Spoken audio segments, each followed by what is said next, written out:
Hello, happy Tuesday, July 11th. It's been a few weeks, sorry. Just wanted to come on here real quick and talk a little bit about celebration of self. I was inspired this morning because my son, it's his 12th birthday today, and he, much like his mother, is very big on birthdays. So in any case, we both own our month, if you will. So we've been hearing about his birthday since the beginning of the month, actually probably since the beginning of the year. So in any case, he came down and he opened his cards, because we have a kind of a tradition where we leave out like birthday cards, because oftentimes we'll celebrate the day of, where we'll get a cake, but it's more intimate, and then we'll have a party at some point, whether that's a cookout, or in this case this year he wants to do like a friend party, so I gotta kind of work out the details on that. But he got his little gifts that were left out on the table for him, and opened his cards, and he was so excited. I sang him happy birthday, and then it was, what do you want to do? And he's like, bumper cars. And I forgot that there is actually a place nearby. So I just mentioned it to my eldest, and I'm gonna probably take the boys there for a few hours, which will be fun. But in any case, I wanted to talk a little bit about that celebration of self, right? That's a form of self-love. It is. It's recognizing that, oh my gosh, here's a day, and not in a selfish way, but a day that's really about me. It's about my birth. It's about just being who I am, right? And some people never really experience that, which saddens my heart. But in this case, I'm glad that I'm instilling that in him, and that he is really, really happy about his birthday. So as much as I don't want to spend the day in an arcade, I probably will end up having fun though, because I know me. So, and it's good to challenge yourself, get a little outside of your comfort zone. I have found recently, when I do that, I am pleasantly surprised that I end up enjoying myself and having fun, and realizing that here's one more thing that I can enjoy and introduce into my life at different times, right? So when we're looking for balance, or maybe, oh, well, I can't do this, what are other options I can do if I need a distraction? The more we're willing to do that and find these different things, the more things we have. Hopefully that wasn't too confusing. My mind kind of does its own thing sometimes. But as far as my son's birthday goes, he's super excited to spend the day celebrating him. As I'm very happy for him that he is, and I'm happy about celebrating him, because I remember the day he came into the world, and that was exciting. It was. Unlike my other son, that was traumatic. But I still celebrate his birthday too. He almost killed me. This one didn't. This one was planned. So thankfully we're both here to tell a story, and we're both here to celebrate and have a good day. And I guess my message here is, you don't have to wait until your birthday to care about yourself and do good things for yourself. Sometimes those good things are more of responsibilities, but we can still feel a sense of accomplishment. In fact, I was just talking to a friend about this not too long ago. Feeling accomplished has a really, it gives you a sense of worth. It gives you a sense of value. It makes you feel like you contributed, right? Especially if it's an accomplishment around something that you are passionate about, or something that you enjoy. And just because we enjoy something, I was talking to someone else about this, we can pursue a line of work or a career and have a lot of passion for it and really enjoy it, but still have it be work on occasion where it's strenuous and it can tire us out sometimes. But the difference between really enjoying what you're doing and having passion about it and not is how you feel about it when it's all said and done. Like, I can be exhausted after a really long day, but if I had fun, it hits different, right? So pay attention to those little nuances in your life when you're engaging in behaviors, when you're engaging with people. Do they, the situation, the person, do they genuinely make you feel good? It doesn't mean it won't be work on occasion. It doesn't mean that there won't be times where maybe it doesn't make me feel good. But that's where we look at the overall, right? Does this person challenge me? Does this person make me feel better overall? Does this situation make me feel better overall? Does this occupation or what I'm investing my time in? Yeah, there's going to be times I don't like it. Like in my field, at least one aspect of it is notes. I loathe notes. I hate having to sit down and write something to justify why someone feels or behaves the way they feel. I don't like being that intrusive in people's lives. Sometimes we just are, right? We just, not intrusive, but we just are what we are and what we feel. And that doesn't need to be psychoanalyzed. But I work in a field where we have to have documented proof to justify our course of action and things like that, which I get. It's a safety thing, so I do it. But I don't know too many clinicians who enjoy doing notes. We enjoy the work, we enjoy the one-on-one, we enjoy those aha moments that people have, but we don't enjoy the aftermath of having to type up notes to justify the experience. Let's put it that way. So as passionate as I am about what I do and as much as I get fulfilled from doing it, there are aspects of my job that I can't stand. And I would say and argue that that's the case with everything and everyone to some degree.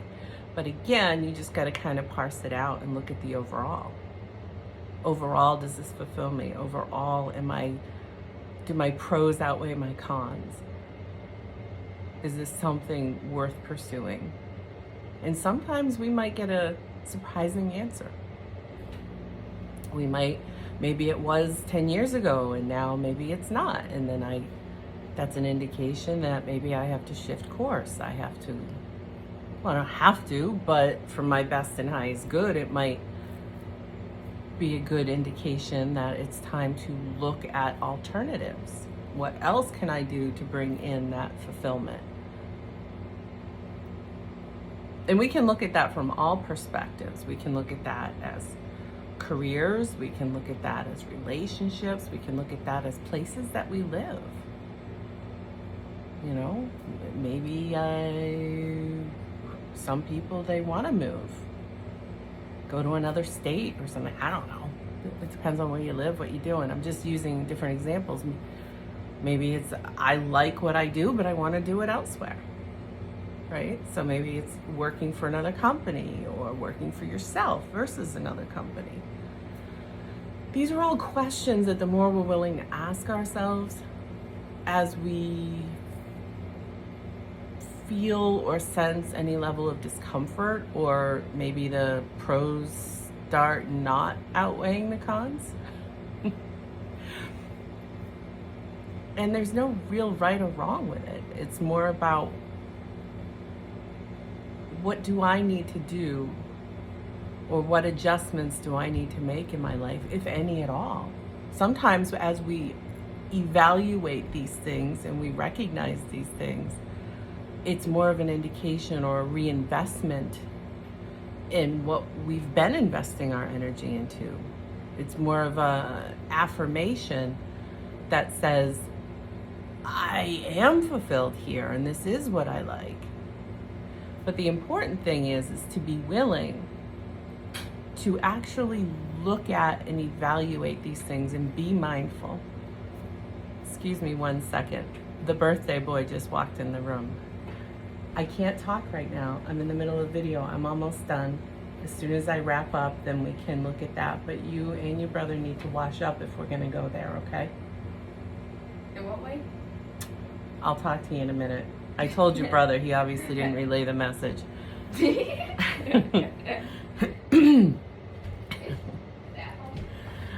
No.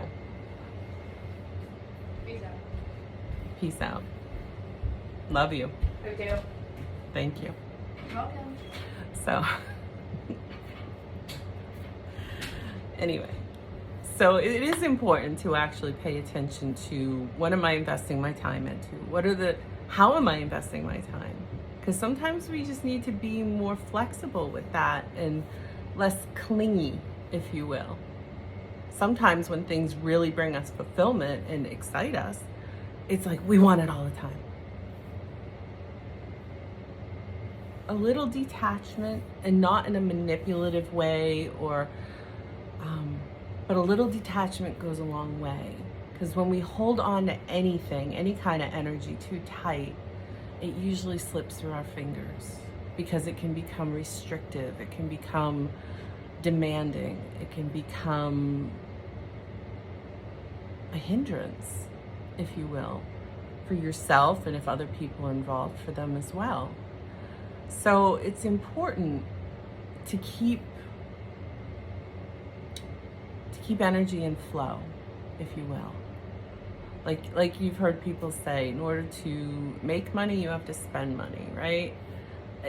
And money is just another form of energy. We gotta keep it in flow, but we need to do it in a responsible way. I think that was a fly, sorry. The same thing with emotion or just anything, like I said, that we're investing our time into. If we find a new hobby and then all of a sudden we love it so much and it makes us feel so good that we do it all the time, eventually we might get sick of it, right? So everything in life is about balance. And I know you're probably sick of hearing me say balance, but it's so key. So the more mindful and aware you can be as you engage in things or with people, the more in balance you're going to be, because you're going to recognize those times when we need to ebb or flow. Ebb or flow. There you go. Because it makes a difference. And if it is involving other people, it's paying attention to what they need to. It's how we nurture relationships. If you don't know or care about how someone else feels, then why bother being in a relationship? That doesn't mean you live your life for them. It doesn't mean you give up your own feelings in order to make someone else happy. No, any kind of a relationship has to have ebb and flow. Both people matter. And it doesn't matter whether it's family or you know, more intimate lovers or it doesn't matter. Friendship. That's how we nurture relationships, is we recognize, does this bring me fulfillment? If it does, then I'm going to keep investing in it. But am I holding on too hard? Am I being, because I enjoy it so much? Gotta stay in the flow. Am I paying attention to the needs of the other person? Not too little, but not too much. Because you certainly don't want to do so at the expense of yourself. And that's how a lot of relationships get off kilter, if you will. One is giving more than the other, or both aren't giving at all. I don't know. It's just, mindfulness is so important in all relationships. Again, that could be friendship. It doesn't have to be like a marriage type relationship. Could be siblings, could be anything, right? But that also exists with other things that we invest our energy into. And that's the thing I really want to highlight too. I know this started off with self-love, but at the end of the day, it's about balance. It's about valuing yourself and the things that bring you joy, okay? And then finding that balance and flow that keeps it as an asset in your life, something that you can tap into, something that will continue to bring you joy as you move forward in your life. And that only happens when we stay in flow with it and not hold on too hard or push it away. Or again, it's being true to what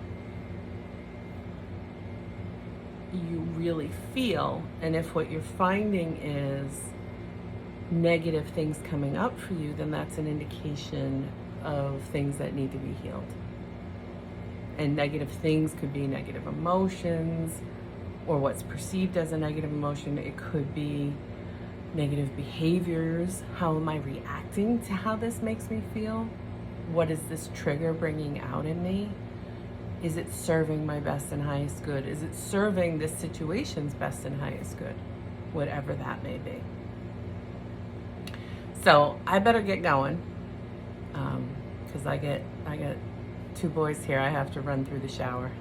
Well, I'm not going to, but I at least have to make sure it happens, because I'm not going out with them like that, the way they are right now. So wish me luck if we end up with bumper cars in arcade. And I will hopefully not take so long to get back here and talk to you again.